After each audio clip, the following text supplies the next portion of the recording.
ഉച്ചരിച്ചുച്ചരിച്ചിരുന്നാൽ ജന്മജന്മാന്തരാർജിതങ്ങളായിരിക്കുന്ന ദുരിതരാശികൾ യഥാവലേ സംഹൃതങ്ങളായി ചമയുമെന്നല്ലോ നിശ്ചയമത്രേയാകുന്നത്. സ വാസുദേവ പായാൽ അപ്രകാരമെല്ലാം ഇരിക്കുന്ന ഭഗവാൻ വാസുദേവൻ ഭവാന്മാരെ രക്ഷിക്കട്ടെ.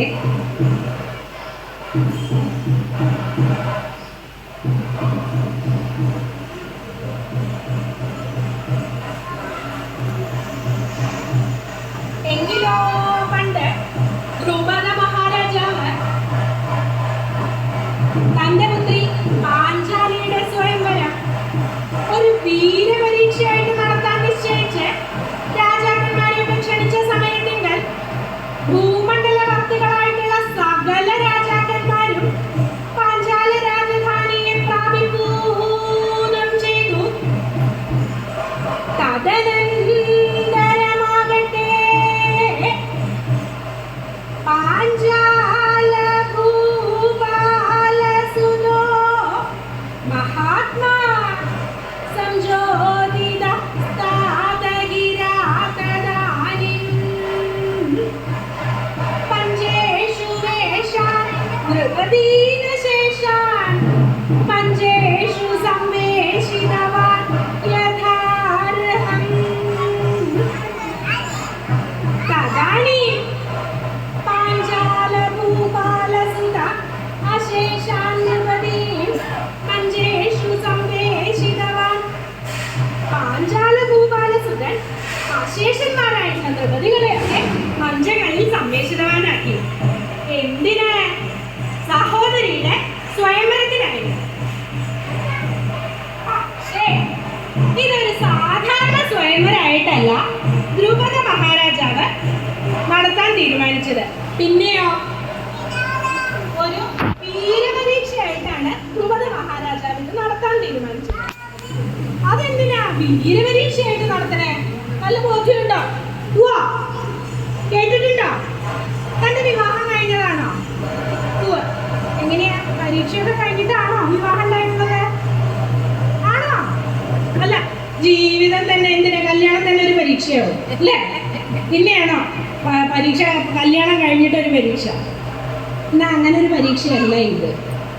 ഇതെന്താന്ന് വെച്ചാല് ഒരു വീരപരീക്ഷണം നടത്തി അതിൽ വിജയിയായിട്ട് വരുന്ന ആൾക്ക് തന്റെ മകളെ കൊടുക്കൂ എന്നാണ് ദ്രുപദ മഹാരാജാവ് പറഞ്ഞത്.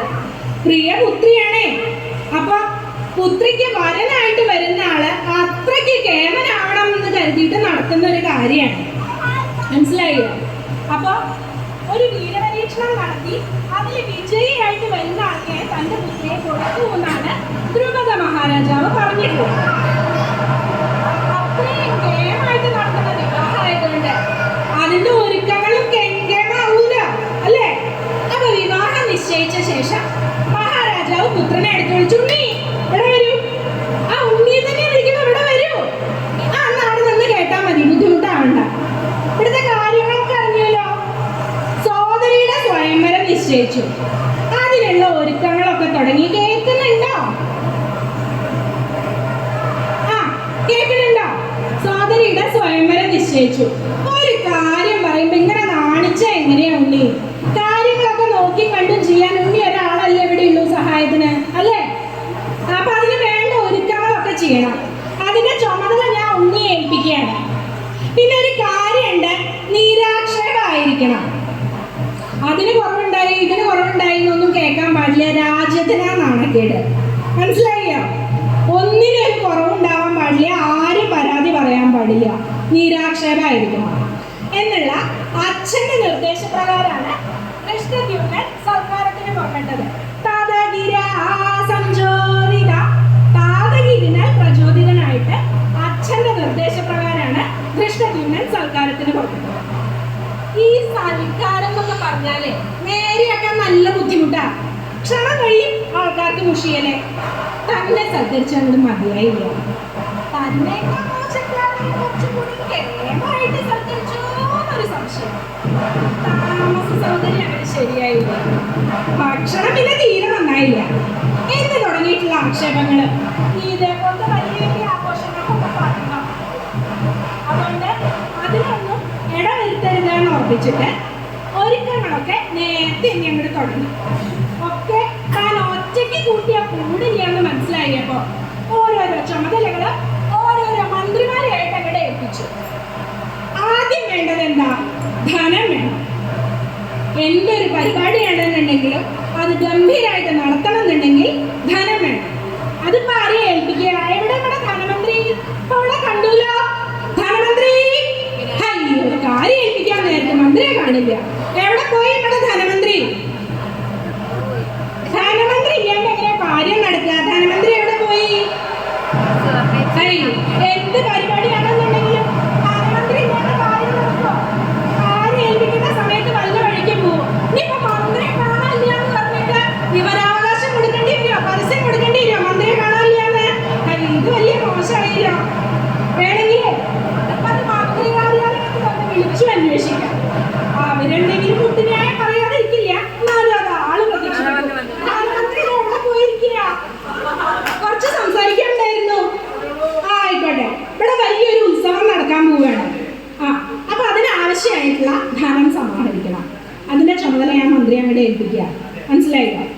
അപ്പൊ നമ്മുടെ രാജ്യത്ത് കുടിശ്ശികയായിട്ട് കെട്ടിക്കിടക്കണ നികുതിയൊക്കെ ആദ്യം പിരിച്ചെടുക്കണം. പിന്നെ ഒരു കാര്യം ചെയ്യാം, നിയമങ്ങൾ പാലിക്കാത്തവരുടെ അടുത്ത് നിന്ന് പിഴ ഈടാക്കാം. ഭീമമായിട്ടുള്ള പിഴ തന്നെ ഈടാക്കും. മനസ്സിലായോ? അപ്പൊ എങ്ങനെയാ വേണ്ടതെന്ന് വെച്ചാൽ എല്ലാം നോക്കിയും കണ്ടും ചെയ്യാം. മന്ത്രിയെ ഏൽപ്പിച്ച് അത് ഭംഗിയായിട്ട് ചെയ്യും എന്നറിയാം. എന്നാലും പറഞ്ഞു എന്ന് മാത്രം ഞാൻ ശ്രദ്ധിക്കട്ടോ. ആയിക്കോട്ടെ. അപ്പൊ ധനത്തിന്റെ കാര്യം ഏർപ്പാട്. ഇപ്പൊ എന്താ വേണ്ടത്? ഭക്ഷണം. ഇവിടെ വരുന്ന രാജാക്കന്മാർക്കും മറ്റെല്ലാവർക്കും വിഭവ സമൃദ്ധിയായിട്ട് സദ്യ വെക്കണം. അതിപ്പോ ആരെയും ഏൽപ്പിക്കേണ്ടത്? സദ്യ എന്ന് കേട്ടപ്പോ തന്നെ എല്ലാവരും ഒന്ന് ഇളകിയിരുന്നല്ലോ. ആ വകുപ്പ് വേണമെങ്കിൽ ഞാൻ കൈകാര്യം ചെയ്യാമെന്ന് പറയണ പോലെ നമ്മൾ കഴിക്കുന്ന കാര്യം അല്ലാത്ത പറഞ്ഞത്. ഇവിടെ വരുന്ന രാജാക്കന്മാർക്കും മറ്റെല്ലാവർക്കും അതിഥികൾക്കെല്ലാം വിഭവ സമൃദ്ധിയായിട്ടുള്ള സദ്യ വെക്കണം. അതിതാ ഞാൻ ഏൽപ്പിക്കുകയാണ് കേട്ടോ. നമ്മളെ തന്നെ അന്തം വിട്ട് നോക്കണ്ട, മന്ത്രിയെ തന്നെ ഏൽപ്പിക്കണത്. മനസ്സിലായില്ലേ? മനസ്സിലായോ? നമ്മുടെ വകുപ്പ് സ്ഥിരം കൈകാര്യം ചെയ്യണ ആളല്ലേ? അതന്നെ. അദ്ദേഹത്തിനെ ഏൽപ്പിച്ചാലുണ്ടല്ലോ നമുക്ക് പിന്നെ ആ വശത്തേക്ക് തിരിഞ്ഞു നോക്കേണ്ടി വരില്ല. ഏൽപ്പിക്കണ കാര്യം അത് എന്തായാലും ഒരാളെ മുഷിപ്പിക്കാണ്ട് എല്ലാവരുടെയും അഭിപ്രായങ്ങൾ പരിഗണിച്ചുകൊണ്ട്, അതാണ് ഏറ്റവും പ്രധാനപ്പെട്ട കാര്യം. ഓരോരുത്തരുടെ അഭിപ്രായങ്ങൾ പരിഗണിച്ചുകൊണ്ട് ഗംഭീരമായിട്ട് അത് അങ്ങോട്ട് നടത്തും. ഇല്ലേ? ഓലനോ കാളനോ എല്ലാം ഗംഭീരമായിരുന്നു. ഇല്ലേ? അപ്പൊ ഓലനും കാളനും ഒന്നിനും ഒരു കുറവ് വരുത്തണ്ട. ഗംഭീരമായിട്ട് അത് അങ്ങനെ നടത്തണം. കേട്ടില്ലേ? അപ്പൊ ഭക്ഷണമായി. ഇനിയിപ്പോ എന്താ വേണ്ടത്? അലങ്കാരം. നിങ്ങളെ കണ്ടിട്ട് ഇത്തിരി അലങ്കരിക്കാനൊക്കെ പറ്റുന്ന ആളാണെന്ന് തോന്നുന്നു. ഏൽപ്പിക്കട്ടെ. ഒരു കാര്യം ഏൽപ്പിക്കുമ്പോ ഇങ്ങനെ നാണം കുടുങ്ങിയ എങ്ങനെയാ? അല്ലെങ്കിൽ തന്നെ പുരുഷ പ്രജകൾ പറയണത് സ്ത്രീ പ്രാതിനിധ്യം വേണ്ടാന്നാ. സ്ത്രീകളെ ഏൽപ്പിക്കുന്നതിന് വിഷമൊന്നും വിചാരിക്കണ്ട കേട്ടോ. മന്ത്രിസഭയില് സംവരണം വേണമെന്ന് പറഞ്ഞിട്ട് എല്ലാവരും കിടന്ന് കുറവില്ല. അപ്പൊ ഇതിപ്പോ അവർക്ക് അറിയാവുന്ന കാര്യമാകുമ്പോ അത് ആരും അതിന്റെ പിന്നിലൊന്നും ഒളിച്ചേക്കണ ഇല്ല. ആ വകുപ്പ് ഇവിടെ ഏൽപ്പിക്കല് വേണ്ടി ധൈര്യമായിട്ട് ഇങ്ങനെ തോന്നുള്ളൂ. ഈ വേറെ വകുപ്പ് വരാനുണ്ട്. പതുക്കെ പറഞ്ഞു. അപ്പൊ അലങ്കാരത്തിന്റെ കാര്യം ഞാൻ ഏൽപ്പിക്കുകയാണ്. ഇവിടെ രാജധാനി രാജവീഥികളും ഒക്കെ നല്ല കൊടിതോരണങ്ങളൊക്കെ തൂക്കി ഗംഭീരമായിട്ട് അലങ്കരിക്കണം. വീഥിയുടെ കാര്യം പറഞ്ഞപ്പോഴാണ്, വീഥികളൊക്കെ അലങ്കരിച്ചാൽ മാത്രം പോരാ, അതൊക്കെ ഒന്ന് ആദ്യം നേരെയാക്കണം. അപ്പൊ അതാ കൊട്ടാരത്തിന്റെ മുമ്പിലുള്ള വീഥിയുടെ കാര്യം തന്നെ നോക്കൂ. അതിൽ വഴി ഏതാ കുഴി ഏതാന്ന് അറിയാൻ പറ്റാത്ത അവസ്ഥയാ അല്ലേ? ഒരു മഴയും കൂടി പെയ്ത ഭേഷായി. പിന്നെ അത് കൂടെ പറഞ്ഞവർക്ക് ആകാശഗമനാണ്. പറഞ്ഞാൽ മനസ്സിലായില്ലോ? ഇല്ല, മനസ്സിലായില്ല. അതെന്താന്ന് വെച്ചാല് രാജാവ് പോയി. പോട്ടെ. രാജാവ് രഥത്തിൽ ഇങ്ങനെ കേമനായിട്ട് ഇരിക്കുക. രഥത്തിന്റെ ചക്രം ഉരുണ്ടുരുണ്ടുരുണ്ടുരുണ്ട ചടവെള്ളത്തിൽ ഒരു കുഴിയിലുണ്ട്. അവിടുന്ന് കഷ്ടിച്ചങ്ങോട്ട് കയറുമ്പോഴേക്കും അതാ അടുത്ത കുഴിയില്. അവിടുന്ന് അങ്ങോട്ട് കയറുമ്പോഴേക്കും അടുത്ത കുഴിയില്. അങ്ങനെ ഇരിക്കുമ്പോ അതില് രാജാവിന്റെ അവസ്ഥ എന്താ? വല്ല സുഖമുണ്ടോ? നാണക്കേടായി രാജ്യത്തിന്. അപ്പൊ അതിനുള്ള അവസ്ഥ ഉണ്ടാക്കരുത്. രീതികളൊക്കെ ആദ്യം തന്നെ നേരെയാക്കണം, എന്നിട്ട് അലങ്കരിക്കണം. അപ്പൊ അത് പിന്നെ രാജകുമാരി അലങ്കരിക്കേണ്ട കാര്യം, അതായത് വധുവിനെ അലങ്കരിക്കേണ്ട കാര്യം നിങ്ങൾ തന്നെ ഇവിടെ ഏറ്റെടുക്കണം. പക്ഷെ കുമാരി അലങ്കരിക്കുമ്പോൾ ഒരു കാര്യം പ്രത്യേകം ശ്രദ്ധിക്കണം. ഇപ്പോഴത്തെ ചില ചെറുപ്പക്കാർ ഒരുങ്ങണ പോലെ ആണാണോ പെണ്ണാണോ എന്ന് മനസ്സിലാവാത്ത രീതിയിലൊന്നും ഒരുക്കരുത്. ഇപ്പോഴത്തെ ചില കുട്ടികളും നടക്കണ കണ്ടാൽ തലയിൽ കത്തിയേറ്റി നടക്കണ പോലെയാണ്. എന്റെ കുട്ടിയെ തലയിൽ എന്താ അതൊന്ന് വെട്ടിക്കളഞ്ഞൂടെ? ഒരു ചാട്ട ഇത് വെട്ടിക്കളയേ, എത്ര കഷ്ടപ്പെട്ടുണ്ടാക്കിയതാണെന്നറിയോ? തലയിൽ കുറ്റിക്കാടെ കഷ്ടപ്പെട്ടുണ്ടാക്കിയതാണ്. അല്ല, ഒരു കാര്യം ശരിയാണ്, ഒരു സ്ഥലം കാട് പിടിക്കണമെങ്കിൽ അത് കാലങ്ങളോളം അടിക്കാതെയും തുടയ്ക്കാതെയും ആ ഭാഗത്തേക്ക് ആരും കയറാണ്ടിരിക്കണം. എന്നാലേ അതൊരു കാടായിട്ട് പരിണമിക്കുള്ളൂ. സ്വന്തം ശരീരത്തിന്റെ ഭാഗമായിട്ടുള്ള കല അത് കാട് പിടിക്കണമെങ്കിൽ കാലങ്ങളോളം ആ പാവം കുളിക്കാണ്ടേയും നനയ്ക്കാണ്ടേയും നടന്നിട്ടുണ്ടാവും. അതുകൊണ്ട് ഉണ്ടാവുന്ന നാറ്റാണെങ്കിൽ വേറെ, ചൊറിച്ചിൽ വേറെ. ഇത്രയും ത്യാഗം സഹിച്ച് തലയിൽ തന്നെ ഒരു കാട് ഉണ്ടാക്കി എടുത്തിട്ട് ഒന്നും നോക്കണ്ട അതങ്ങോട്ട് വെട്ടിക്കളഞ്ഞോ എന്ന് പറഞ്ഞാൽ ആർക്കാ സത്യം അല്ലേ? അതൊരു കൂട്ടരുടെ കഥ. വരുന്നു അടുത്തത്. അപ്പോൾ അതൊരു കൂട്ടരുടെ കഥ. വേറൊരു കൂട്ടരുണ്ട്, അവരുടെ കളസം എന്താ അത് വരെ കയറുന്നു. പിന്നെ എത്ര വലിച്ചാലും അത് അവിടുന്ന് അങ്ങോട്ട് കയറില്ല. പിന്നെ എന്തെങ്കിലും ആവട്ടെ എന്ന് വെച്ചാൽ അത് അവിടെ ഇങ്ങോട്ട് കെട്ടി ഉറപ്പിക്കും. പക്ഷെ ഇവര് വീതിൽ കൂടെ നടന്നു പോകുമ്പോ എന്തെങ്കിലും ആവശ്യത്തിന് അങ്ങോട്ട് കൂലില്ല. ശിവ ശിവ, പിന്നെ കൂടെ വരണവര് 14 ലോകം ഒരുമിച്ച് നടന്നു. നിക്കൊക്കെ ഇപ്പൊ വീതിൽ കൂടെ നടന്നു പോകാൻ പേടിയാ. എന്തെങ്കിലും കണ്ടുപോയ പിന്നെ മുറ്റം നോക്കിയോക്കാം. നിങ്ങളെന്തെങ്കിലും നോക്കാൻ പോയി നോക്കിയോണ്ടല്ലേ കണ്ടേ? ഇതേ വസ്ത്ര സ്വാതന്ത്ര്യ ഒരു പേരും പറയും. എന്തിനാ വേണ്ടാത്തന്നൊക്കെ നിൽക്കണം. പക്ഷെ രാജകുമാരി ഈ വന്ന അഭിപ്രായങ്ങൾക്കൊന്നും വിട്ടുകൊടുക്കാൻ നമുക്ക് പറ്റില്ല. വധു രാജകുമാരിയാണ്, നോക്കിയും കണ്ടും ഒക്കെ ചെയ്യണ ഈ വക കാര്യങ്ങൾ. കേട്ടില്ലേ? അപ്പൊ ആ കാര്യം ഇനിയിപ്പോ എന്താ വേണ്ടത്? പ്രധാനപ്പെട്ട വേറൊരു കാര്യമുണ്ട്. എന്താന്ന് വെച്ചാലേ, ഈ വരുന്ന അതിഥികൾക്ക്, നമ്മൾ ക്ഷണിച്ചിട്ടുള്ള അതിഥികൾക്കൊക്കെ വാഹനങ്ങൾ ഉണ്ടാവും. വാഹനത്തിലായിരിക്കും അവർ വരുന്നത്. ചിലർക്ക് ഒന്നിലധികം വാഹനങ്ങൾ ഉണ്ടായിന്നും വരും. അതെല്ലാം വേണ്ട രീതിയിൽ കൊണ്ടുവന്ന് നിർത്താനും തേരാളികൾക്കും വേണമെങ്കിൽ അശ്വങ്ങൾക്കും വിശ്രമിക്കാനുമായിട്ട് പ്രത്യേകം സ്ഥലങ്ങൾ ആദ്യം തന്നെ അളന്നു മുറിച്ച് മാറ്റിയിടണം. ഞാനേ മുമ്പ് ഒരിക്കൽ വന്നപ്പോ എന്റെ രഥം ഞാനിതാ ഇവിടെയാ നിർത്തിയത്, അതുകൊണ്ട് ആ സ്ഥലം എന്റെയാ എന്നൊക്കെ പറയുന്ന ആളുകളുണ്ടാവും. അതിനുള്ള ഇടയൊന്നും ഉണ്ടാക്കരുത്. അല്ല, ഇതല്ലാന്നുണ്ടെങ്കിൽ അവര് വേറെ പ്രശ്നം വേറെ ഉണ്ടാക്കുമെന്ന് വിചാരിക്കുക.